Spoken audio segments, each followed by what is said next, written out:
السلام علیکم dear editor and listeners, Urdu novels library میں آپ کا ڈھیر سارا ویلکم۔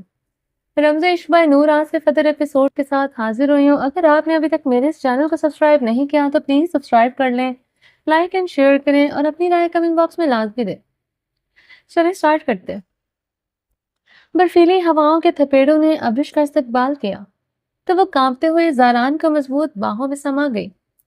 زاران، میں مر جاؤں گی، ابرش اس کے سینے میں منہ چھپائے کپ کپاتے لبوں سے بولی تو زاران نہ چاہتے ہوئے بھی اس کے گرد اپنی باہوں کا گھیرا مضبوط کر گیا تھا۔ ابرش یہاں سیف نہیں ہے، گاڑی میں ہیٹر بھی آن نہیں ہے، ایسے میں تم یہاں زیادہ دیر ٹھہر نہیں سکو گی، زاران نے اپنے لہجے کے سرد پن پر قابو پاتے بظاہر نرم لہجے میں کہا۔ ابرش کی حالت دیکھتے نہ چاہتے ہوئے بھی اسے اپنے غصے پر قابو پانا پڑا۔ وہ تندور تیز بھانبڑ جلتے اس کے اندر دہکتی ہوئی آگ بھڑکائے ہوئے تھی۔ زاران کی نرم آواز سنتے اس نے بے یقینی سے اس کے سینے سے سر اٹھائے اسے دیکھا۔ اس کی براؤن آنکھوں میں دیکھتے وہ اس کے سینے میں سمائے، پھوٹ پھوٹ کر رو دی۔ زاران اسے یوں روتا دیکھ کر گہرا سانس بھر کر رہ گیا تھا۔ ابرش کا رونا اس کے مشتعل اعصابوں کو مزید بھڑکا گیا تھا۔ اسے بالکل اس پر ترس نہیں آ رہا تھا۔ جو آج اس نے کیا تھا وہ قطعاً معافی کے لائق ہرگز نہ تھا، مگر وہ جانتا تھا اس وقت اسے جذباتی سہارے کی ضرورت تھی۔ وہ اسے بھی بے تحاشا ڈری ہوئی تھی۔ زاران نے گہرا سانس بھرتے اسے خود سے علیحدہ کیا۔ چلو یہاں سے۔ وہ اس کا ہاتھ پکڑے آگے کی جانب بڑھا۔ اس کے آہنی ہاتھ کی گرفت میں سختی محسوس کرتے ابرش کے سسکیوں میں اضافہ ہوا تھا۔ وہ گھسٹتی ہوئی ٹھٹرتی کانپتی اس کے ساتھ آگے بڑھتے جا رہی تھی۔ زاران اس کے ہاتھوں پر گرفت مضبوط کرتا اپنے بھاری قدموں سے آگے بڑھ رہا تھا کہ وہ یکدم ٹھوکر لگنے سے بری طرح لڑکھڑائی تھی۔ سی کی آواز کے ساتھ وہ زمین پر سسکتے ہوئے دو زانوں بیٹھتی چلی گئی۔ زاران اس کے سسکنے پر نہ چاہتے ہوئے بھی پیچھے مڑ کر دیکھنے پر مجبور ہوا تھا۔ چاند کی ہلکی زرد روشنی میں وہ اس وقت ترہم کھانے کے قابل لگ رہی تھی۔ ننگے پاؤں، ماتھے پر زخم کا نشان بری طرح کپکپاتا وجود، سردی سے نیلے پڑتے ہونٹ، پاؤں کے انگوٹھے سے نکلتا خون، وہ ٹھنڈی زمین پر دو زانوں بیٹھی سسک رہی تھی۔ زاران نے پنجوں کے بل بیٹھتے اس کے انگوٹھے کو دیکھا جو بری طرح زخمی ہوا تھا۔ وہ یہ دیکھتا گہرا سانس بھر کر رہ گیا تھا۔ زاران، میں مر جاؤں گی، مجھے بہت سردی لگ رہی ہے، ابرش بمشکل سسکتے ہوئے بولی۔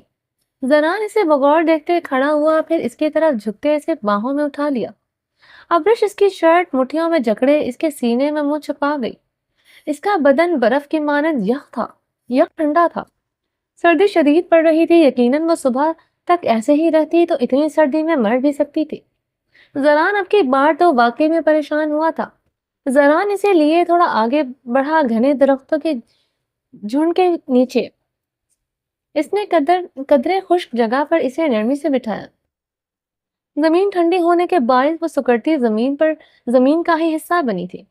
زاران نے جلدی سے درخت کی کچھ ٹہنیاں توڑی اور کچھ ارد گرد سے کچھ لکڑیاں اکٹھا کرتے اپنی پینٹ کے پاکٹ سے لائٹر نکال کر چلائی۔ وہ تھوڑی سی تگو دت سے بعد جل گئی تھی۔ زاران نے زمین سے گرے ہوئے پتے اور ٹہنیاں بڑے پتھر اٹھا کر آگ کے قریب جگہ سی بنائی تھی جہاں ابرش آسانی سے بیٹھ سکے اور آگ کی گرمائش بھی اس تک پہنچ سکے۔ وہ بہت تیزی سے یہ کام کر رہا تھا، نظریں بار بار بھٹک کر اپنی بیوی کی طرف جا رہی تھی جو زمین پر تقریباً بے ہوشی کے عالم میں پڑی تھی۔ برفیلی سردی میں اس کا زخمی کندھا سن ہو گیا تھا۔ وہ بے حس بنا اپنا کام کر رہا تھا۔ اس وقت اسے صرف اپنی بیوی کی پرواہ تھی جس کی حالت ٹھیک نہیں لگ رہی تھی۔ سب کچھ کرنے کے بعد زاران نے اسے نرمی سے باہوں میں اٹھائے آگ کے قریب کرتے اسے نرمی سے درخت کے تنے کے ساتھ ٹیک لگائے بٹھایا تھا۔ آگ کی گرمائش ملنے کی دیر تھی کہ اس کی بند آنکھوں پر گھنیری پلکوں کی جھالر کی جنبش ہوئی۔ ابرش کی حرکت کرتے وجود کو دیکھتے زاران نے اطمینان کا سانس خارج کیا تھا۔ زاران اب مطمئن سا ہوتے اس کے سامنے آگ کے گرد بیٹھ گیا۔ کندھے سے نکلتے خون نے اس کی شرٹ کو کافی حد تک داغدار کر دیا تھا۔ زاران اپنے کندھے سے اٹھتی درد کی ٹیسوں کو نظر انداز کرتے ابرش کی طرف متوجہ ہوا جس کی طبیعت کافی حد تک سنبھل چکی تھی۔ مگر وہ اپنے گرد بازو لپیٹے ابھی بھی کانپ رہی تھی۔ اس کے کپڑے گیلے ہونے کے باعث اس کی کپکپاہٹ ختم نہیں ہو رہی تھی۔ زران آہستگی سے چلتا ہوا اس کے قریب گیا۔ اپنے قریب زران کی موجودگی محسوس کرتے ابرش نے جھٹ سے آنکھیں کھولی تھی۔ زران نے ہاتھ بڑھا کر اپنی جیکٹ نرمی سے اس کے وجود سے اتاری۔ زران، میں کیا کر رہے ہو؟ مجھے سردی لگ رہی ہے۔ زران نے اس کے لبوں پر انگلی رکھ کر اسے خاموش ہونے کو کہا۔ ابرش اس کی آنکھوں میں عجیب سی سرد مہری کاٹ دیکھ کر خاموش ہو گئی تھی۔ اس کے ہاتھوں کا لمس نرم تھا مگر آنکھیں کافی سرد اور سرخ تھی۔ ابرش اس کی آنکھوں کا سرد پن دیکھتے اپنی نظریں چکا گئی تھی۔ زران اپنی جیکٹ اتارتے ہوئے اسے اپنے سینے کے ساتھ لگائے اس کی فراق کے زپ کھولتے اس کے فراق کندھوں سے نیچے کھسکائی تو ابرش زران کی شرٹ مٹھیوں میں دبوچے آنکھیں میچ گئی تھی۔ زران کے کچھ دن پہلے والا جنونی روپ یاد آیا تو وہ خاموشی سے یہ سب برداشت کر رہی تھی۔ وہ نہیں جانتی تھی زران کیا کرنے والا ہے، مگر آج وہ یہاں اس گھنے جنگل میں کچھ بھی کرتا وہ ایک آواز نہ نکالتی۔ زران کا اس قدر خوف اس پر حاوی تھا۔ وہ آنکھیں میچتے کپکپاتے ہوئے اس کی شرٹ مٹھیوں میں دبوچے ہوئی تھی۔ زران نے اسے خود سے علیحدہ کیا تو ابرش اپنی حالت دیکھتے خفت سے نظریں چکا گئے۔ یہ لو جیکٹ، اب پہن لو، تمہاری فراک گیلی تھی اسی لیے اتارنی پڑی۔ زران نے اس کی طرف جیکٹ بڑھائی جسے بلا تر ابرش پکڑتے ہوئے اپنا برہنہ وجود ڈھانپا تھا۔ زران نے اس کی فراک آنکھ کے پاس ہی پڑے بڑے پتھر پر اچھی طرح پھیلائی۔ ابرش زران کی جیکٹ پہنتے درخت کے تنے کے ساتھ ٹیک لگا گئی تھی۔ جیکٹ اچھی خاصی گرم تھی۔ گیلے فراک پر جیکٹ کی گرمائش محسوس نہیں ہو رہی تھی۔ آگ اور جیکٹ کی گرمائش ملنے کی دیر تھی ابرش کی کپکپاہٹ کافی حد تک ختم ہو گئی تھی۔ وہ درخت کے تنے کے ساتھ ٹیک لگائے آنکھیں موندے کب نیند کی آغوش میں چلی گئی تھی اسے پتہ نہیں چلا۔ ہور کی آنکھ کمرے میں ہوتی کھٹر پٹر سے کھلی تھی۔ رات نیند پوری نہ ہونے کے باعث وہ شام کو کمرے میں آتے ہی سو گئی تھی۔ ہور نے نیند کی خماری میں گلابی ہوتے آنکھیں بمشکل کھول کر دیکھا تو ارحان خان زادہ کمرے کے وسط میں کھڑا تھا۔ درخشا اور باربینا کے ہاتھ میں بہت سارے شاپنگ بیگز تھے۔ ہور اپنے بال سمیٹتے ہوئے اٹھ کر بیٹھی، ساتھ ہی پڑا دوپٹہ اٹھا کر اچھی طرح اپنے سر پر لیا۔ ارحان نے گہری نظر ہور پر ڈالی جو نیند سے اٹھنے کے باعث اور خوبصورت لگ رہی تھی۔ انہیں زمین پر رکھ دو اور جاؤ یہاں سے تم لوگ۔ ارحان ہور کو گہری اور گرم نگاہوں کے حصار میں رکھتے ہوئے درخشا اور باربینا سے بولا۔ وہ ڈھیروں شاپنگ بیگ زمین پر رکھتے خاموشی سے وہاں سے چلی گئی تھی۔ ارحان اپنے بھاری قدموں کی دمک لیے ہور کی طرف بڑھا تو ہور خود میں سمٹتی بیٹھ راؤنڈ کی طرف کھسکی۔ ارحان نے ناگواری سے اس کا یہ عمل دیکھا جو ہور کا ذرا سا بھی دور جانا، اس کا گریز برتنا اسے بھڑکتے شوروں پر ننگے پاؤں جیسا کھڑا کر دیتا تھا۔ ارحان نے اس کے قریب ہوتے اس کا دوپٹہ اس کے سر سے اتارتے اس کے وجود سے الگ کیا۔ ارحان کے عمل پر ہور کے عارض میں سرخیوں کے ساتھ زردی بھی گلی تھی۔ ارحان وہ پلیز ابھی نہیں، ہور نے مدھم آواز میں کہا تو ارحان اس کے لفظ بمشکل سنتا مہم سا مسکرا گیا تھا۔ ابھی کیوں نہیں جان؟ ارحان نے گمبھیر آواز میں کہتے اس کے براؤن سلکی بالوں کو کیچر سے آزاد کیا۔ ارحان کے لبوں سے جان سنتے ہور کی رنگت مزید سرخ پڑی تھی۔ ارحان کے لبوں سے پہلی مرتبہ لفظ جان سنا تھا، ورنہ وہ رات بھر اسے اپنا جنون میڈنس کہتا تھا، مگر اتنے پیار سے کبھی اس لفظ سے نہیں پکارا تھا۔ ارحان نے اسے خود میں بھیجتے اس کے سلکی بالوں پر لب رکھتے اس سے الگ ہوا۔ اس کی جھکی نظروں اور اس کے سرخ عارض کو دیکھتے وہ گہرا مسکرایا تھا۔ جب اس کی قربت پر وہ سرخ گلاب ہوتی تو ارحان خان زادہ کو اپنا دل پہلو سے نکلتا محسوس ہوتا تھا۔ نیند پوری ہوئی؟ ارحان نے اس کی تھوڑی نرمی سے چھوڑتے ہور کی کرسٹل براؤن آنکھوں میں دیکھتے پوچھا۔ ہور نے ارحان کی سیاہ مقناطیسی آنکھوں میں دیکھتے استبات میں سر ہلایا۔ گڈ، رات کو یہ تکرار سننے کو نہیں ملے گی۔ مجھے نیند آ رہی ہے۔ ارحان پلیز مجھے سونے دے۔ ارحان ہور کو گرم نگاہوں سے دیکھتے ذو معنی اشارہ کرتے شرارتی لہجے میں بولا۔ ہور اس کے لہجے میں شرارت اور نرمی محسوس کرتے نروٹھے انداز میں منہ موڑ گئی تھی، جسے دیکھتے ارحان کا بلند و بانگ کہکا گونجا تھا۔ وہ اس کی نرمی پر روٹھے نہ، یہ ناممکن نہ تھا۔ ارحام کو کہکا لگاتے دیکھ اور کبھی بری نگاہ ارحام پر ڈالتے بیڈ سے اٹھی۔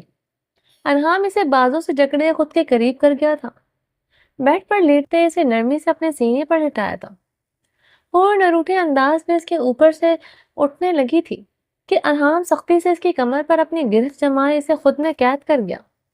وہ اس کی باہوں کی سختی محسوس کرتے ہار مانتے ہوئے اس کے سینے پر سر رکھ گئی تھی۔ ارحام کافی دیر تک اسے ایسے ہی باہوں میں لیے آنکھیں موندے لیٹا تھا اور اس کے سینے پر سر رکھے اس کی دھڑکنیں سنتی رہی۔ پور ارحام نے اس کے بالوں میں انگلیاں چلاتے ہوئے نرمی سے پکارا۔ اس کا نرم اور شہد میں لپٹا لہجہ سن کر حور نے کوئی جواب نہیں دیا۔ اس کی خاموشی پر ارحام کے اناوی لبوں پر دلکش مسکراہٹ بکھری تھی۔ جانتا تھا وہ اپنی بیوی کے حلق سے آواز کیسے نکالنی ہے۔ حور ارحام نے مسکراہٹ دباتے سر لہجے پکارا۔ جی۔ حور نے اس کے سینے سے سر اٹھا کر اپنی کرسٹل براؤن آنکھوں کو پھیلاتے ہوئے ارحام کی گہری آنکھوں میں جھانکا۔ ارحام اس کے اندر اب اپنی مسکراہٹ دبا گیا تھا۔ یقیناً اب اس کا کہکا یا مسکراہٹ اس کی معصوم ڈرپوک سی بیوی کو ایک آنکھ نہیں پاتا۔ وہ اس کی کیوٹ سی ناراضگی بھی اب افورڈ نہیں کر سکتا تھا۔ وہ اسے خود سے دور نہیں دیکھ سکتا تھا۔ ارحام نے اس کی کمر پر ہاتھ پھیرتے اس کی فراک کی زپ نرمی سے کھولی تو حور نے سہمتے ہوئے ارحام کو دیکھا۔ وہ اس کے خوف سے بابت جانتا مسکرا گیا۔ اس کی کم عمری اور نازکی ابھی تک اس کی شدتیں جھیل نہیں پاتی تھی، مگر اب تو یہ شدتیں برداشت کرنی تھی۔ ارحام یہ سوچتے مہن سا مسکرایا تھا۔ حور آج کے بعد تم گل کے کپڑے نہیں پہنو گی۔ میں نے تمہارے لیے نئے ڈریسز آرڈر کیے ہیں، اب سے تم وہی پہنو گی۔ درخشاں سے بول کر پورا وارڈروب میں خالی کرواتا ہوں، اب وہاں صرف تمہارے ذاتی چیزیں اور کپڑے ہوں گے۔ ارحام نے حور کی آنکھوں میں دیکھتے اس کے آرس پر نرمی سے انگلیاں ٹریس کرتے ہوئے کہا۔ حور کی آنکھوں میں یکدم گلابیاں سی گھلی تھی۔ اس کی آنکھوں میں گلابی پن کے ساتھ شدید قسم کے غصے کی جھلک بھی تھی۔ وہ ایک ہی جھٹکے سے خود کو ارحام کی باہوں سے آزاد کرتی اٹھ کر بیٹھی، اپنا ہاتھ پیچھے لے کر جا کر زپ بند کی۔ ارحام نے لیٹے ہوئے اس کا چہرہ دیکھا جو شاید سرخ ہو رہا تھا۔ وہ اب غصے سے اپنے سلکی بال سمیٹ رہی تھی۔ ارحام کچھ پر یوں ہی لیٹے اس کے لال ببوکا چہرے کو دیکھتا رہا۔ ارحام نے نرمی سے اس کی کلائی تھامی، وہ اس کا ہاتھ غصے سے جھٹک گئی تھی۔ ارحام لب کھینچتے اس کا ایٹیٹیوڈ دیکھتا رہا۔ وہ گہرے سانس لیتے اپنا غصے پر کنٹرول کرنے کی ناکام سعی کر رہی تھی۔ وہ اس پر گہری نظریں جمائے بیڈ سے اٹھتے صوفے کی جانب بڑھا، صوفے سے ٹیک لگائے، سگریٹ سلگائے، لبوں سے لگائے وہ حور کے ایکسپریشن کو بغور دیکھ رہا تھا۔ وہ جانتا تھا وہ اتنا غصہ جھلاہٹ ضرور دکھائے گی، وہ حق بجانب بھی سمجھتا تھا۔ ارحام نے سگریٹ کا دھواں چھوڑتے اپنی ناراض بیوی کو بغور دیکھا جو بیڈ پر گھٹنوں کے گرد اپنے بازو لپیٹے بیٹھی اپنے نچلے لب کو بری طرح کاٹ رہی تھی۔ ارحام کو اس کا یہ ایکٹ زہر لگتا تھا۔ وہ اپنے ہونٹوں کو اس طرح چھوئے اسے کہاں گوارا تھا۔ اس کا پور اب اس کی ملکیت تھا۔ جانمن میرے پاس آ جاؤ، میں تمہارے لبوں کو کندھاری کر دیتا ہوں۔ تم اچھے سے نہیں کر رہی، میں کتنے اچھے سے کرتا ہوں تو تم تو جانتی ہو، سو کمان میرے پاس آؤ۔ ارحام نے حور کو بغور دیکھتے سر لہجے میں کہا تو حور نے اپنے نچلے لب کو دانتوں تلے سے آزاد کیا۔ یہ تو اچھی طرح جانتی تھی وہ ان کے لبوں کا دشمن تھا۔ چلو اٹھو، چینج کرو۔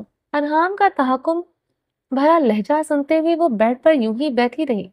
حور ارحام نے اب کی بار کافی سرد آواز میں پکارا تھا، میں انہی کپڑوں میں ٹھیک ہوں، مجھے عادت ہو گئی ہے گل کی جھوٹن کھانے اور اس کی اترن پہننے کی۔ حور نے بنا ارحام کی طرف دیکھے سپاٹ لہجے میں تنگ کر جواب دیا۔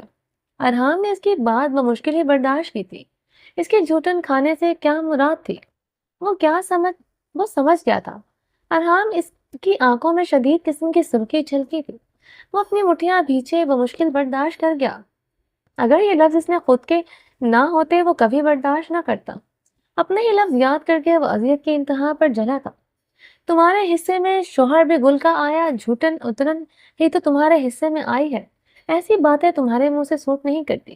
یہ لفظ کل وہ حور کے منہ پر مارتے استضائیہ ہنسا تھا، آج حور کے منہ سے لفظ جھوٹن نیزے کے مانند سینے میں آر پار ہوتا محسوس ہوا تھا۔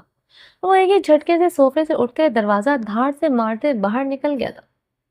درخشاں زنانے خانے میں داخل ہوتے بلند آواز میں گرجتے ہوئے درخشاں کو پکارا۔ اس کی گرج اندر تک روح کی سماعتوں تک بخوبی پہنچی تھی۔ دروازے کی دھاڑ پر آواز پر وہ جی جان سے لرز اٹھی تھی۔ اس کی سماعتوں میں ارحام خان زادہ کی گرج بخوبی پہنچتی مزید اس پر لرزہ طاری کر چکی تھی۔ رنگ منٹوں میں سفید ہوا تھا۔ ہور نے اپنی بھیگی آنکھیں بے دردی سے رکھ لی، مگر سپاٹ بے حس بن کر یوں ہی بیٹھی رہی۔ یکدم پرانے زخموں سے خون بہنے لگا تھا جنہیں وہ انجانے میں کریت کرتا تھا۔ مقابل آج بھی کچھ کر لیتا، وہ کسی قیمت پر نئی ڈریسز پہننے کا ارادہ نہیں رکھتی تھی۔ اسے گل کی اترن قبول تھی، مگر ارحام خان زادہ کا ترس کھانا گوارا نہ تھا۔ اپنی بھیگی آنکھیں پھر سے بے دردی سے رکھ لی۔ مقابل کا خوف حاوی ہو رہا تھا۔ وہ بھلا کب اس کی رضامندی خواہش کو اہمیت دیتا تھا؟ اس کے ساتھ نرمی بھی تبھی برتتا تھا جب اس سے غرض ہوتی تھی۔ پچھلے 6 ماہ میں وہ اپنے شوہر کی فطرت جان چکی تھی۔ وہ اس سے نہیں، اس کی خوبصورتی سے محبت کرتا ہے۔ اسی لمحے وہ دروازہ کھولتے اندر داخل ہوا۔ اس کے پیچھے درخشاں اور باربینا بھی تھی۔ تم وارڈروب ابھی کے ابھی خالی کر دو، مجھے اس میں گل کی ایک بھی چیز نظر نہ آئے۔ وہ ہور پر سرد و سپاٹ نگاہیں گاڑتے، ہور کی آنکھوں میں آنسو دیکھتا بھی وہ جھنجھلا کر رہ گیا تھا۔ اب نئے کپڑے پہننے میں بھلا کیا مسئلہ تھا؟ وہ 2 دن سے اس سے جو نرمی برت رہا تھا وہ پچھتا رہا تھا اسے نرمی برتنے کو، ورنہ آج وہ اس کی بات کے خلاف کبھی نہ چاہتے۔ اسے ہور کے بدن پر گل کا لباس تارکول کی مانند محسوس ہو رہا تھا۔ جی لالا، درخشاں سر ہلاتی ڈریسنگ روم کی جانب بڑھی۔ درخشاں کوئی ضرورت نہیں ہے وہ وارڈروب خالی کرنے کی۔ ہور بیڈ سے اٹھتے بولی تو ارحام خان زیادہ سے زیادہ درخشاں کی آنکھیں تحیر سے پھیلی تھی۔ درخشاں نے ڈرتے ہوئے ارحام خان زادہ کی طرف دیکھا۔ اس کی سرد نگاہوں سے گھبراتے وہ جلدی سے ڈریسنگ روم میں داخل ہو گئی تھی۔ ارحام ہور کو گہری نگاہوں سے دیکھتا پھر سے صوفے پر ٹانگ رکھے براجمان ہوا تھا۔ وہ اب آنکھیں چھپک کر اپنے امڑتے آنسوؤں پر قابو پانے کی ناکام سعی کر رہی تھی۔ درخشاں اور باربینا نے کچھ ہی دیر میں تمام وارڈروب خالی کر دی تھی۔ لالا، گل بھابھی کے کپڑے اور باقی چیزوں کا کیا کرنا ہے؟ درخشاں نے ارحام سے پوچھا۔ کچھ بھی کرو مگر آئندہ مجھے گل کا کچھ بھی حویلی میں نظر نہ آئے۔ ارحام ہور کو دیکھتا ایک ایک لفظ چباتے بولا۔ جی لالا۔ درخشاں اور باربینا گل کے تمام کپڑے سمیٹ کر چلی گئی تھی۔ چینج کرو۔ ارحام اس کی آنکھوں میں آئے آنسو نظر انداز کرتے سرد انداز میں حکمیہ لہجے میں بولا۔ نہیں چینج کروں گی۔ نظر انداز ضدی تھا مگر آواز میں کھلی نمی اور لرزش میں ارحام کا خوف نمایاں تھا۔ اسے محسوس کرتے ارحام خان زادہ نے اپنی آئیبرو مسلتے خود پر قابو پایا تھا۔ سارے کپڑے تو گل کے میں نے باہر پھینکوا دیے۔ تمہیں اب یہی کپڑے پہننے پڑیں گے۔ جتنی مرضی ضد کر لو، کپڑے تو یہی پہننے ہیں۔ ارحام نے اس کی بھیگی گلابی آنکھوں کو بگاڑ دیکھتے کہا۔ میں نہیں پہنوں گی نئے کپڑے۔ آپ نے سارے کپڑے پھینکوا دیے ہیں مگر میں نے جو پہننا ہے وہ بھی گل کا ڈریس ہے۔ میں اسے ہی پہن کر رکھوں گی۔ ہور کی بات پر ارحام کے لبوں پر مسکراہٹ دوڑی۔ وہ ایک اب چھوٹی معصوم سی بچی کی طرح ضد کر رہی تھی۔ اچھا، جب اسے اتارو گی تو تب کیا پہنو گی؟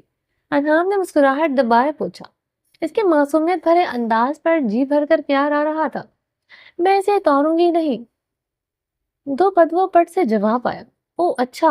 ارحام کے لبوں پر دل فریب مسکراہٹ نکلی۔ تم اسے اتارو گے یا نہیں یہ تو ابھی کچھ دیر میں پتہ چل جائے گا۔ ارحام سگریٹ ایش ٹرے میں مزلتا ذو معنی انداز میں بولا۔ ارحام کی بات میں چھپا مطلب سمجھ کر ہور سرخ پڑی تھی۔ نازک ہاتھوں کی مٹھیاں بھیجتی ارحام کی زرق نظروں سے پوشیدہ نہ رہ سکی تھی۔ ارحام کے لبوں پر گہری مسکراہٹ رقصاں ہوئی۔ آج سامنے کھڑی لڑکی کی کوئی بات کوئی ایکٹ برا نہیں لگ رہا تھا، بلکہ اسے تنگ کر کے وہ ہٹ اٹھا رہا تھا۔ اچھا، یہی ڈریس پہن کر رکھو گی؟ جب یہ گندا ہو جائے گا تب کیا پہنو گی؟ ارحام دل چلانے والے مسکراہٹ ہور پر اچھالتا اس کے ایکسپریشن دیکھتے محفوظ ہوتے بولا۔ اسے دھو کر پہن لوں گی۔ پٹ سے جواب آیا۔ اچھا، جب اس ڈریس کو تم نے پہنا ہوا ہے اسے دھو گی تو تب کیا پہنو گی؟ ارحام نے معنی خیز لہجے میں کہتے اس پر شرارت بھری نگاہ ڈالی۔ ہور نے ارحام کو غصے سے گھور کر دیکھا تو ارحام کی دیدہ دلیری پر اش اش کر اٹھا۔ واللہ عالم، یہ انداز بھی ہے تمہارے، مجھے تو پتا نہیں تھا۔ I like your this side۔ My beautiful wife, Arham Khanzada cigarette لبوں میں دبائے بولا۔ تو ہورن ارحام کی بات پر اسے اب کھا جانے والی نظروں سے دیکھا تھا۔ ارحام کا اب بلند و بابنگ کہکا جاری ہوا۔ اپنی بیوی کی خوبصورت اداؤں پر اس کا دل زوروں سے دھڑکنے لگا تھا۔ ارحام کا کہکا سنتے ہور نے جلاتے ہوئے اپنا دوپٹہ بیڈ سے اٹھائے اچھی طرح خود پر اوڑھا تھا۔ وہ بیڈ سے اٹھتی دروازے کی جانب بڑھی۔ ارحام نے صوفے سے تیزی سے اٹھتے اس کی جانب قدم بڑھاتے اسے بیڈ پر نرمی سے دھکیل دیا۔ اس سے پہلے وہ اٹھتے اس پر جھکے گہرے گھٹا بن کر چھایا۔ چینج کرو جان، میں تمہیں اس ڈریس میں نہیں دیکھ سکتا۔ ارحام نے اس کی عارض پر شدت سے اپنے لب رکھے تھے۔ نہیں پہنوں گی، آپ کچھ بھی کر لیں، مجھے آپ کی کسی بھی قسم سے کی ہمدردی نہیں چاہیے۔ اور اپنے اوپر جھکے ارحام کو دیکھتے ضدی انداز میں بولی۔ اس کی نرمی پر اس کا غصہ بڑھا تھا۔ تو تم چاہتی ہو میں ایک بار سے وہی سب کچھ دہراؤں جو پہلے دہرایا تھا؟ ارحام نے آئی برو چکائے پوچھا۔ کیا؟ پور نے آنکھیں پٹپٹائے معصومیت سے پوچھا۔ ارحام کی آنکھوں میں کافی نرمی تھی جسے دیکھ وہ اپنی ضد پر قائم تھی۔ ارحام نے اس کے گلے سے پکڑتے اس کی فراق کو پوری قوت سے کھینچتے چاک کر دی تھی۔ یہ دیکھتے ہور کے رنگت سرخ پڑی۔ اس کا فراق سینے سے پھٹ چکا تھا، وہ شرم و خوف سے سرخ پڑی تھی۔ تمہیں بہت سی پرانی باتیں یاد ہیں، یہ بھی یاد ہوگا تمہارے ڈریس میں پہلے میں پھاڑ چکا، اس کے بعد کیا ہوا تھا وہ بھی یاد ہوگا۔ ارحام کی آنکھوں میں دیکھتے بولا تو ہور کی آنکھوں میں خوف آن ٹھہرا۔ گڈ، تمہیں یاد ہے؟ ارحام نے اس کی سہمی آنکھوں پر باری باری اپنے لب رکھے تھے۔ اب اٹھو، بنا کسی بحث کے اپنے لیے اچھا سا ڈریس سلیکٹ کرو اور اسے پہنو۔ گل کی کوئی بھی چیز تم آئندہ استعمال نہیں کرو گے۔ اس کی جولری میں مورے، اس کا جو مرضی کرے، ان کی مرضی۔ میں نے تمہارے لیے نئی جولری کا آرڈر دیا ہے، ابھی بھی کچھ زیورات منگوائے ہیں، پسند ہے تو رکھ لو، نہیں پسند تو اپنی مرضی بتا دو، نئے بنوا دوں گا۔ ارحام سنجیدگی سے کہتا اس کے اوپر سے اٹھا۔ پور اٹھ کر بیٹھتے ہوئے اپنا دوپٹہ خود پر اچھی طرح اوڑھتے بیڈ سے اتری۔ زمین سے ایک شاپنگ بیگ اٹھائے وہ خاموشی سے ڈریسنگ روم کی جانب بڑھی تھی۔ ارحام کو اس کا یوں خاموشی سے بات ماننا کافی حد تک چبھا تھا۔ اس کی آنکھوں میں ٹھہرا ڈر خوف بھی اچھا نہیں لگا تھا، مگر وہ اس کے بدن پر اب گل کا لباس مزید نہیں دیکھ سکتا تھا، اس لیے نہ چاہتے ہوئے بھی وہ سختی کر گیا تھا۔ ارحام نے کرام کے ساتھ ٹیک لگائے مضطرب انداز میں سگریٹ سلگائے، ڈریسنگ روم کی طرف نگاہ کی۔ زنان خانے کے بڑے سے عالی شان لاؤنج میں چاروں طرف گہرے میرون کلر کے خوبصورت ویلویٹ کے کمفرٹ صوفے پڑے تھے۔ لاؤنج کے وسط میں آتش دان جل رہا تھا۔ عابر بلو کلر کی خوبصورت گرم پٹھانی فراک میں ملبوس تھی، جس پر رنگ برنگے شیشوں اور دھاگے کا خوبصورت ورک ہوا تھا۔ بلو کلر کا خوبصورت سی لائٹ ویٹ پیشمانہ شال اچھی طرح سر پر اوڑھی ہوئی وہ پاؤں اوپر کیے بیٹھی تھی۔ اس وقت لاؤنج میں امینا خانم، روزینہ خانم، ارحام خان کا تھا اور ایک طرف بہاریں بھی بیٹھی تھی۔ سمیع اللہ خان، درید خان، اربل خان مردانے میں موجود کسی جرگے کا فیصلہ نمٹا رہے تھے۔ اسفند یار خان اس وقت اسٹڈی روم میں کوئی ویڈیو کانفرنس کر رہا تھا۔ جب اسے ارحام خان زادہ کو قبیلے نے سرداری سے برخاست کیا تھا، وہ مردانے میں ہوئے کسی جرگے میں شریک نہیں ہوا تھا۔ سمیع اللہ کے بار ہاں کہنے کے باوجود بھی اس نے جرگے میں شمولیت اختیار کرنا چھوڑ دی تھی۔ اسی اثنا میں درخشاں سب کے لیے قہوہ لے کر داخل ہوئی تھی۔ ارحام کی نظریں اپنی بیوی پر پڑی تھی جو ابھی بھی لاؤنج میں داخل ہوئی تھی۔ بلو کلر کی گرم سمپل سی ڈھیروں چنٹوں والی فراک میں ملبوس بڑی سی بلو کلر کی خوبصورت چادر سے اچھی طرح سر کے بال چھپائے ہوئے تھی۔ اسے کچن کی طرف جاتا دیکھ کر ارحام نے لب کھینچے تھے۔ اس وقت بہارے عابر سبھی لاؤنج میں بیٹھے تھے۔ اس کا کچن میں جانا ارحام کو بری طرح چبھا۔ ہور، وہ وفتاً اسے پکار بیٹھا۔ جی، ہور نے مڑتے ہوئے آہستگی سے کہا۔ کہاں جا رہی ہو؟ ارحام نے گہری نظروں سے اس کے خوبصورت چہرے کو دیکھتے پوچھا۔ بلو چادر کے حالے میں اس کا خوبصورت چہرہ جگمگا رہا تھا۔ آرس سرخ ہو رہے تھے، اس کے سرخ آرس اور جھکی لرزتی نظروں کو دیکھ کر وہ گہرا مسکرایا تھا۔ کل رات سے وہ زیادہ ترس اس کے ساتھ کمرے میں ہی رہی تھی۔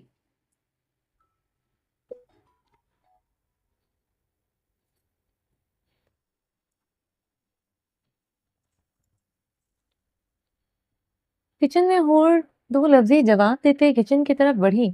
مگر ارحام کی پکار پر وہ پھر سے رکی تھی۔ حور ادھر آؤ۔ ارحام نے اسے نرمی سے پکارا۔ اس کی پکار میں نرمی محسوس کرتے حور کے چہرے پر حیرانگی ابھری تھی۔ وہ کل سے اس سے کافی نرمی برت رہا تھا، اسے صبح صبح کچن میں بھی نہیں آنے دیا تھا، اسے اپنی نیند پوری کرنے کو کہا تھا۔ وہ کسی حد تک اس کی ناز و ندام اٹھا رہا تھا۔ حور آہستگی سے چلتی ارحام کے سے تھوڑے فاصلے پر صوفے پر خاموشی سے بیٹھ گئی۔ اپنے اور اس کے بیچ فاصلہ دیکھ کر ارحام کے ماتھے پر سلوٹوں کا جال بچھا تھا۔ یہ دوری سوئی کی مانند چبھی تھی۔ ارحام نے اسے بازو سے جکڑتے اپنے قریب کرتے اس کے ہاتھ نرمی سے تھام کر اپنے ہاتھ میں لیا اور سب کے سامنے ارحام کی حرکت پر سرخ گلاب ہوئی۔ لاؤنج میں سب کی نظریں ارحام خان زادہ اور حور پر تھی۔ امینہ خانم ارحام کے چہرے پر حور کے لیے ڈھیروں محبت دیکھ کر مسکرائی تھی۔ ارحام کبھی بھی سب کے درمیان گل کے اتنے قریب نہیں بیٹھتا تھا، مگر حور کا ہاتھ پکڑے جس طرح اسے خود کے قریب کیا تھا، سب حور کی اہمیت ارحام کی زندگی میں سمجھ رہے تھے۔ درخشاں حور کے لیے گرم باداموں والا دودھ لاؤ۔ ارحام نے حور کے ہاتھ سے قہوہ کی پیالی لے کر ٹیبل پر رکھی۔ اسے قہوہ نہیں پسند، وہ جانتا تھا، وہ یہ بھی جانتا تھا وہ ناپسندیدگی کے باوجود یہ قہوہ پی لے گی۔ ارحام نے اس کے گلاب چہرہ پر چھائی ہلکی ہلکی زردی بغار دیکھی تھی۔ وہ کل سے اس کی شدتیں برداشت کر رہی تھی۔ اس کے خوبصورت چہرے پر سرخی اس کی شدتوں پر یا پھر اس کی قربت پر چھاتی تھی، ورنہ اس کا سفید تر و تازہ چہرہ زرد ہو رہا تھا۔ کھانا وہ برائے نام ہی کھاتی تھی، اس لیے صبح کا ناشتہ اس نے کمرے میں منگوا کر اپنے سامنے کھلایا تھا۔ لنچ اس نے یقیناً برائے نام ہی کیا ہوگا، کیونکہ وہ اس وقت مردانے میں تھا۔ اب ڈنر اس کا حور کے ساتھ ڈائننگ ٹیبل میں کرنے کا ارادہ تھا، تاکہ اس کے سامنے کھانے میں لاپرواہی نہ برت سکے۔ مگر مجھے دودھ نہیں پینا، حور نے ارحام کی گہری نظروں سے گھبراتے ہوئے کہا۔ وہ سب کے سامنے ارحام کی گرم نظروں کی تپش سے گھبرا رہی تھی۔ یہ پہلی مرتبہ تھا وہ صرف اس طرح سے سب کے سامنے سے اسے مخاطب کر رہا تھا، بلکہ اسے گہری نظروں سے بھی دیکھ رہا تھا۔ وہ بند کمرے میں مقابل کی گہری نظروں میں سرخ پڑ جاتی تھی۔ اس طرح سب کے سامنے وہ شرم سے پانی پانی ہو رہی تھی۔ حور ارحام کے آئرس پر سرخیاں گھلتی دیکھ کر گہرا مسکرایا۔ اس لڑکی کے چہرے پر اسے یہی رنگ پسند تھا۔ درخشاں حور کے لیے گرم دودھ لاؤ۔ ارحام نے لاؤنج میں کھڑی درخشاں کو حکم دیا تو وہ جی لالا کہہ کر چلی گئی۔ شہرام جو ابھی لاؤنج میں داخل ہوا تھا، سب گھر والوں کو دیکھ کر اپنے کمرے کی طرف بڑھتے اس کے قدم رکے تھے۔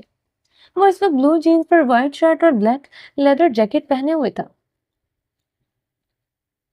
دراز قد اور کسرتی باڈی پر جتنی شلوار قمیض اچھی لگتی تھی، اس سے کہیں زیادہ جینز شرٹ میں وہ پرکشش لگتا تھا۔ السلام علیکم۔ شہرام کی بھاری آواز گونجی تو امینہ خانم ہمیشہ کی طرح مسکراتے ہوئے صوفے سے اٹھتی، شہرام کی طرف بڑھی۔ ان کی عادت تھی وہ شہرام، زاران اور ارحام کے لیے اپنی جگہ سے اٹھ کر ان سے ملتی تھی، چاہے وہ دن میں کتنی ہی مرتبہ شہرام ارحام زاران سے آمنا سامنا کیوں نہ ہو۔ روایتی ماؤں کی طرح وہ اپنے رشتے سے زیادہ اپنے بیٹوں کو اہمیت دیتی تھی۔ امینہ خانم کو صوفے سے اٹھتے دیکھ کر شہرام جلدی سے ان کی طرف بڑھتے، ان کے ہاتھ تھام کر ان کی ہتھیلیاں چومی تھی۔ یہ عادت شہرام، زاران اور ارحام تینوں کو تھی۔ وہ تینوں امینہ خانم کے احترام میں ان کی ہتھیلیاں شدت سے چومتے تھے۔ امینہ کی شدید محبت اور احترام کے نتیجے میں وہ بھی جواباً بھرپور احترام اور عزت دیتے تھے۔ کیسی ہے مودے؟ شہرام نے انہیں سینے سے لگایا۔ میں ٹھیک ہوں شہرام، ماشاء اللہ، اللہ تم کو نظر بد سے بچائے۔ ہمارا بیٹا ایک سے بڑھ کر ایک ہے، خوبرو نوجوان۔ امینہ خانم نے نظر بد کی دعا پڑھ کر پھونکتے ہوئے ارحام پر دور سے حصار باندھا تھا۔ وہ ان کے سامنے ہی صوفے پر براؤن شلوار قمیض میں ملبوس ہی مردانہ شال کندھوں پر ڈالے اپنی پرکشش شاندار روبدار پرسنالٹی کے ساتھ بیٹھا۔ شہرام کو دیکھتے مہن سا مسکرا رہا تھا۔ السلام علیکم چچی۔ شہرام نے روزینہ خانم سے سلام کیا تو انہوں نے اٹھ کر شہرام کے کندھے پر ہاتھ پھیرتے اسے ڈھیروں دعائیں دی تھی۔ اسفند یار خان کے بعد شہرام ہی تھا جسے وہ خوشی و اسلوبی سے ملتی تھی، ورنہ بابرک کی موت کے بعد انہوں نے زاران اور ارحام سے تقریباً بات چیت چھوڑ دی تھی۔ جب بھی کبھی بات کرتی تو طنز اور زہر میں لپٹی باتیں کرتی، جسے زاران اور ارحام اگنور کر دیتے تھے۔ شہرام انہیں مل کر ارحام کی طرف بڑھا تھا۔ ارحام صوفے سے اٹھتے اس کے بلغیر ہوا، بہت مصروف ہو گئے ہو شہرام، نظر ہی نہیں آتے، میں کل سے آیا ہوں مگر تمہاری شکل آج دیکھ رہا ہوں۔ ارحام نے شہرام سے الگ ہوتے گھورتے ہوئے لتاڑا تھا۔ وہ پچھلے ایک ہفتے سے حویلی نہیں آ رہا تھا، اسے امینہ خانم سے ہی پتہ چلا تھا۔ لالا میں مصروف نہیں بلکہ آپ اپنے کمرے کو پیارے ہو گئے ہیں، مردانے میں اور یہاں آپ کم ہی ملتے ہیں۔ شہرام نے حور پر ایک نظر ڈالتے شرارتی لہجے میں کہا تو حور کا رنگ سرخ پڑا تھا۔ وہ صوفے پر بیٹھی اپنی انگلیاں شرمندگی سے چٹکانے لگی۔ ارحام کل سے کمرے سے کم ہی نکلا تھا، ساتھ میں اسے بھی کمرے میں محفر کر کے رکھا تھا۔ اسے خود اس سچویشن سے شرم آ رہی تھی، مگر ارحام نے اسے کمرے سے نکلنے نہیں دیا تھا۔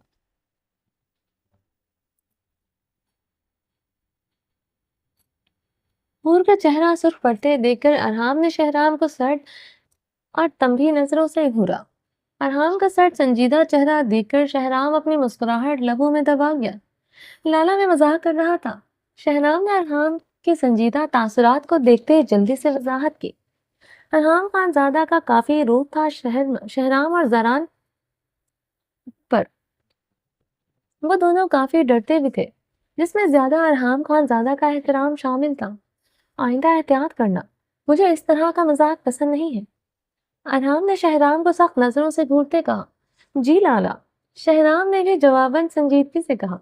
اور تم کمرے میں چل کر آرام کرو، درخشا تمہارے لیے دودھ کمرے میں لے آئے گی۔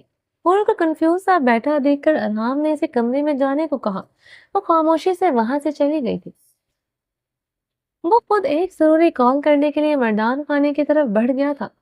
شہرام ارحام کے جانے کے بعد عابر کی طرف بڑھا جو صوفے پر منہ پھلائے سب سے لا تعلق بیٹھی تھی۔ اس نے اٹھ کر اس سے سلام بھی نہیں کیا تھا، اس لیے وہ پریشان ہوا تھا۔ وہ زاران کی جتنی لاڈلی تھی اس سے زیادہ اس کی لاڈلی تھی، مگر زاران کو وہ اس طرح سے موڈ سوئنگز نہیں دکھاتی تھی، بلکہ ہمیشہ بہت احترام سے کھڑے ہو کر ملتی تھی، مگر شہرام کے ساتھ اتنا نخرہ ضرور کرتی تھی۔ اور عابر کا یہ رویہ صرف شہرام اور زاران کے ساتھ ہوتا تھا، وہ اپنی نیچر سے بالکل برعکس ہوتی تھی۔ شاید ان کے لاڈ پیار اور بے تحاشا محبت کی وجہ سے تھا، وہ ان دونوں کو نخرے دکھاتی تھی۔ کیا ہوا ہے عابر؟ شہرام نے اس کے پاس بیٹھتے عابر کو گود سے کشن لیا تھا۔ السلام علیکم لالا۔ عابر شہرام کو دیکھتے مہم سے مسکرائی تھی۔ شہرام نے امینہ خانم سے آنکھوں ہی آنکھوں میں عابر کی سنجیدگی کی وجہ دریافت کی۔ امینہ خانم نفی میں سر ہلاتے ہوئے مسکرائی۔ روزینہ خانم نے بہارے کو اچنبے سے دیکھا، جو اس سب میں لا تعلق سے بیٹھی اپنے موبائل میں نظریں گاڑے بیٹھی تھی۔ بہارے کی لا تعلقی ان کے لیے حیرت کا باعث نہیں تھی، وہ تو ہمیشہ سے ہی شہرام کے ساتھ ایسے ہی لا تعلقی برتتی تھی۔ انہیں حیرت اس بات کی تھی آج شہرام نے ایک بار بھی بہارے پر نظر نہیں ڈالی تھی۔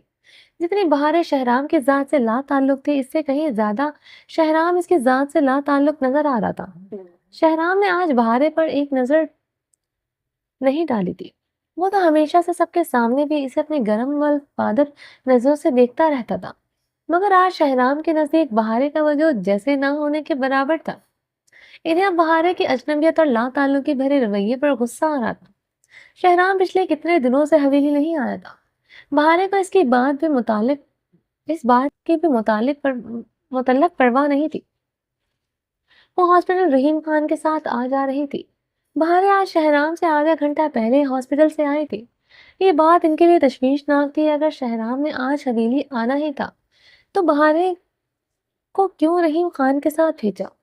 روزینہ خانم نے بہارے پر قہر آلود نظر ڈالی جو ابھی بھی موبائل میں نظریں گاڑے بیٹھی تھی۔ روزینہ خانم کا آج بہارے کا اچھی خاصی کلاس لینے کا ارادہ تھا۔ کیا ہوا ہے میرا بچہ، اتنا خاموش کیوں ہے؟ شہرام نے صوفے سے ٹیک لگاتے عابر کے سر پر ہاتھ رکھا۔ کچھ نہیں لالا، میں زاران لالا کو مس کر رہی تھی، انہوں نے کل سے مجھ سے فون بھی نہیں کیا، میں کب سے ان کا نمبر ٹرائی کر رہی ہوں مگر ان کا نمبر آف جا رہا ہے۔ اصلاً یار خان اس دن کے بعد اسے مکمل طور پر لا تعلق تھا، بلکہ وہ خود اس سے لا تعلق ہونا چاہتی تھی۔ مگر اسفندیار خان کی مردانہ انا کو کہاں گوارا تھا وہ اسے اگنور کرے۔ سارا دن وہ اس کے کاموں کے لیے اس کے آگے پیچھے پھرتی۔ وہ مکمل طور پر تب بھی بے نیاز بنا رہتا۔ پچھلے کچھ دنوں سے وہ اسٹڈی روم میں سو رہا تھا، مگر دن میں کتنی مرتبہ اسے اسٹڈی روم کا چکر لگانا پڑتا۔ وہ پانی تک کسی ملازمہ کے ہاتھ کا نہ پیتا تھا۔ وہ اسٹڈی روم میں اس کی کافی کھانا لے کر جاتی تھی۔ وہ تب بھی اس کی ایک طرف ایک نظر اٹھا کر نہیں دیکھتا تھا۔ عابر کو اس کی بے اعتنائی اتنی نہیں چوبھی تھی جتنا اپنا اس کے آگے پیچھے پھرنا تکلیف دیتا تھا۔ وہ اس کے کام کرنا نہیں چھوڑ سکتی تھی، اس دشمن جان کے وجود سے لا تعلق نہیں ہو سکتی تھی۔ وہ اسے چھوڑ جائے گا یہ خوف کسی آکٹوپس کی طرح اس کے ساتھ لپٹا اس کے اعصاب کمزور کر رہا تھا۔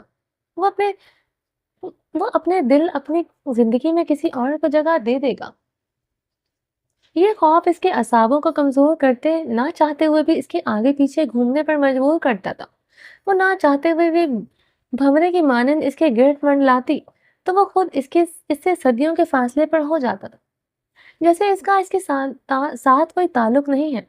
عابر خان جو اتنی مضبوط تھی، جو بابرک جیسے انسان کے نکاح میں ہو کر کبھی نہیں ٹوٹی تھی، آج اسفندیار خان کی محبت میں ٹوٹ کر بکھر چکی تھی۔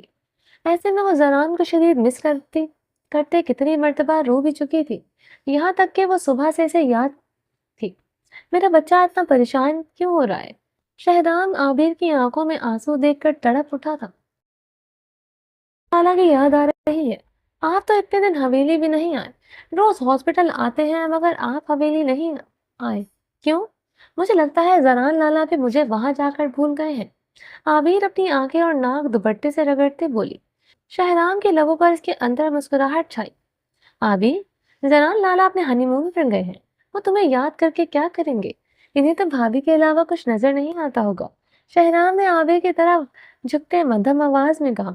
عابر اس کی بات پر سرخ پڑی تھی۔ تم لالا کو مس کیوں کر رہی ہو؟ تمہارا وہ سڑیل جن کہاں ہے؟ شہرام نے یہ بات بھی اس کے کان میں جھکتے مدھم آواز میں کہی تھی۔ اسفندیار خان کے ذکر پر اس کی آنکھیں شدت گریا سے جلنے لگی۔ موتی ٹوٹ کر ہیزل گرے آنکھوں سے سیب جیسے سرخ آرس پر برسے تھے۔ عابر نے انتہائی بے دردی سے اپنی آنکھیں رگڑی۔ اس ستمگر کے لیے آنکھوں کو رونا بھی گوارا نہ تھا، تبھی وہ پچھلے کتنے دنوں سے اپنے دل کو جھوٹی تاولین دیتے مختلف وجوہات پر آنسو بہا رہے تھے۔ چلو اٹھو عابر۔ شہرام اس کی نم آنکھوں کو بغور دیکھتے صوفے سے کھڑا ہوا۔ کیوں، کیا ہوا لالا؟ عابر نے اپنی ہیزل گرے آنکھیں پٹپٹائی تھی۔ اٹھو۔ شہرام نے اس کا ہاتھ پکڑ کر صوفے سے اٹھایا۔ چلو میرے ساتھ، ہم کہیں باہر چلتے ہیں، تمہیں اچھا سا کھانا کھلاتا ہوں۔ لیکن لالا، باہر بہت سردی ہے۔ عابر ہچکچائی تھی، جانتی تھی اسفندیار خان کا اس کا باہر جانا برداشت نہیں کرے گا۔ سردی ہے تو کیا ہوا، گرم علاقوں سے ٹورسٹ یہاں آ کر انجوائے کر رہے ہیں، اور پہاڑوں میں رہنے والی لڑکی اتنی سی سردی سے گھبرا رہی ہے۔ شہرام نے عابر کو گھورا تھا۔ شہرام، وہ ٹھیک کہہ رہا ہے، اس کو رہنے دو، جا کر کیا کرے گا؟ امینہ خانم نے بیچ میں مداخلت کی تھی، اپنے داماد کا مزاج اچھی طرح جانتی تھی۔ شہرام امینہ خانم عابر کا گریز کچھ سمجھ چکا تھا۔ بے شک وہ حویلی نہیں ہوتا تھا، مگر معاملے کی باریکیوں کو بہت حد تک سمجھتا تھا۔ عابر اس سے زیادہ اب اسفندیار خان کا حق ہے، وہ یہ سوچ کر وہ خاموش ہو جاتا تھا۔ مگر آج عابر کا رونا اسے کافی مشتعل کر چکا تھا۔ وہ چھوٹی چھوٹی باتوں پر رونے والی لڑکی نہ تھی۔ عابر، اپنی چادر اندر سے لے کر آؤ، ہم باہر چل رہے ہیں۔ شہرام کا لہجہ اب کی بار تحکم بھرا اور سرد تھا۔ عابر نے بے بسی سے شہرام کو دیکھا۔ وہ اس کا سرد و سنجیدہ چہرہ بتا رہا تھا وہ اپنی بات سے پیچھے نہیں ہٹے گا۔ عابر، شہرام ٹھیک کہہ رہا ہے، تم چلا جاؤ شہرام کے ساتھ، بلکہ شہرام تم بہارے کو بھی ساتھ لے جاؤ۔ بہارے نے روزینہ خانم کی بات پر انہیں ناگواری سے دیکھا تھا۔ وہ مر کر بھی شہرام خانزادہ کے ساتھ باہر نہ جائے، جس کا پچھلے 5 دنوں سے مزاج ہی نہیں مل رہا تھا۔ وہ اس سے بات کرنا تو دور کی بات اس پر نظر ڈالنا گوارا نہیں کرتا تھا۔ اسے شہرام کی ذرا برابر پرواہ نہیں تھی۔ وہ تو بس یہ دیکھ رہی تھی شہرام کی اکڑ کس دن ٹوٹے گی۔ وہ تنگ کر انکار کرنے لگی تھی، وقتاً شہرام کی سرد اور بھاری آواز گونجی۔ بہارے کیا کرے گی ساتھ جا کر؟ وہ ہاسپٹل سے تھکی ہوئی آئی ہے، اسے آرام کرنا چاہیے۔ شہرام نے سرد لہجے میں کہا، مگر اس نے ابھی بھی بہارے کی طرف نہیں دیکھا تھا۔ میں بھی نہیں جانا چاہتی تمہارے ساتھ، بہارا نے بدتمیزی سے بولتے منہ بگاڑا تھا۔ روزینہ خانم نے سٹ پٹاتے ہوئے شہرام کو وضاحت دینے کی کوشش کی، مگر شہرام کو عابر کی طرف متوجہ دیکھ کر وہ خاموش ہو گئی تھی۔ بہارے کے اتنے درشت جواب پر شہرام کے چہرے پر ذرا غصہ اشتعال نہیں تھا، جیسے اسے بہارے کی تمیز سے فرق ہی نہ پڑا ہو۔ عابر جاؤ اپنا کوٹ اور چادر لے کر آؤ، شہرام نے اب کی بار نرم لہجے میں حکم دیا۔ عابر گہرا سانس لیتے اپنے کمرے کی جانب بڑھے۔ عابر کہیں نہیں جائے گی۔ حسن یار خان کی سرد آواز پر عابر کے بڑھتے قدم رکے تھے۔ شہرام نے لب پیچھے عابر کو کلائی سے پکڑے اپنے بازو کے حلقے میں لے گیا۔ وہ زران خان زادہ کو عابر کے نزدیک آنے سے روک سکتا تھا، مگر اسے نہیں۔ اپنے اور حسن کے بیچ وہ اپنے تعلق کے نہج سے اچھی طرح واقف تھا۔ وہ تو اس نے یہ تعلق کی نوعیت حسن یار خان کو کبھی جتائی نہ تھی۔ عابر میرے ساتھ جائے گی، شہرام نے اٹل لہجے میں حسن کو گھورتے اپنا فیصلہ سنایا۔ یہ دیکھ کر مینا خانم روزینہ خانم صوفے سے اٹھی۔ روزینہ خانم پریشان ہوئی تھی۔ شہرام کی جگہ زران ہوتا تو انہیں بالکل فرق نہ پڑتا، مگر آج مقابل شہرام خان زادہ تھا، جنہوں نے ان کی بیٹی کو پھولوں کی طرح رکھا ہوا تھا۔ عصمت نے قہر بار نگاہوں سے اپنی بیوی کو گھورا، جو اپنے بھائیوں کے گلے کا ہار بنی پھرتی تھی۔ اپنے بھائیوں کی موجودگی میں اس کی ساری میچورٹی اور سمجھداری پتہ نہیں کہاں غائب ہو جاتی تھی۔ ایک چھوٹی سی بچی جس طرح ایکٹ کرتی تھی، حسن یار خان نے جھنجھلاتے ہوئے اپنی گھنی بیئرڈ پر ہاتھ پھیرا۔ اسے لگا وہ اسے زران کے نزدیک برداشت نہیں کر سکتا۔ آج محسوس ہوا تھا وہ اسے کسی کے بھی قریب اسے برداشت نہیں کر سکتا تھا۔ اس نے جلتی سلگتی نگاہوں سے عابر کو شہرام کے پہلوں سے لپٹے دیکھا۔ دو فراک اور دوپٹے میں وہ کندن کی طرح دمک رہی تھی۔ کتنے دنوں سے اس کے چاند جیسے ٹھنڈے کرنوں جیسے دو آتشہ روپ سے نظریں چرا رہا تھا۔ اس کی روح پر وہ کستوری خوشبو اپنے گرد محسوس کرتے وہ بھی اس کی ذات اور اس کے روپ سے نظریں چرا جاتا تھا۔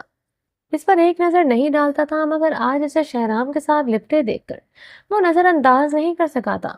اس کے ساحرانہ آنکھوں والی لڑکی پر نظر ڈالنے کی دیر تھی، دل پہلو میں جیسے دھڑکنا بھول گیا تھا۔ اس پر ستم یہ تھا کہ سامنے کھڑی لڑکی نے اس دوران اس پر ایک نظر نہیں ڈالی تھی۔ حسن یار خان یہی ایک چیز مقابل کی برداشت نہیں کر سکتا تھا۔ سامنے کھڑی گہری کانچ سی آنکھیں رکھنے والی لڑکی کی بے اتنائی، سامنے کھڑا وجود اپنی محبت اپنے عشق میں ہر وقت جلتے تڑپتے چاہیے تھا۔ چلو عابر میرا بچہ، تم ایسے ہی چلو، چادر سے منہ ڈھک لینا۔ شہرام نے عابر کے ماتھے پر نرمی سے اپنے لب رکھے تو حسن یار خان بھر بھر جلا تھا۔ اس کے سلگتے لب تڑپتے تھے اس کے کندن سے وجود کو چھونے کے لیے۔ کوئی اور کیسے اس کو چھو سکتا تھا؟ وہ اس طرح چھوٹی سی شال میں باہر جائے گی، یہ بھی بھلا کہاں گوارا تھا۔ ٹھیک ہے لالا، میں چلتی ہوں آپ کے ساتھ۔ عابر حسن یار خان کی موجودگی بالکل نظر انداز کرتے شہرام کے سینے کے ساتھ سر ٹکائے بولی۔ حسن کی برداشت یہاں تک تھی، وہ اس کی مزید اگنورنٹ برداشت نہیں کر سکتا تھا۔ کسی کے قریب حسن نے آگے بڑھتے عابر کو بازوں سے جکڑے شہرام کے حصار سے کھینچا۔ عابر کٹی ہوئی ڈال کی طرح حسن یار خان کے سینے سے آ ٹکرائی۔ عابر نے حسن یار خان کے سینے سے سر اٹھاتے اس کی نیلی آنکھوں میں جھانکا۔ وہ اسے گہری نظروں سے دیکھتا محم سا مسکرا گیا تھا۔ چلیں جی، باقی کا نیکسٹ ایپیسوڈ میں کنٹینیو کریں گے۔ اگر آپ نے ابھی تک میرے اس چینل کو سبسکرائب نہیں کیا تو پلیز سبسکرائب کر لیں، لائک اینڈ شیئر کریں اور اپنی رائے کمنٹ باکس میں لازمی دیں۔ چلیں جی، اپنا ڈھیر سارا خیال رکھیے گا۔ اللہ حافظ۔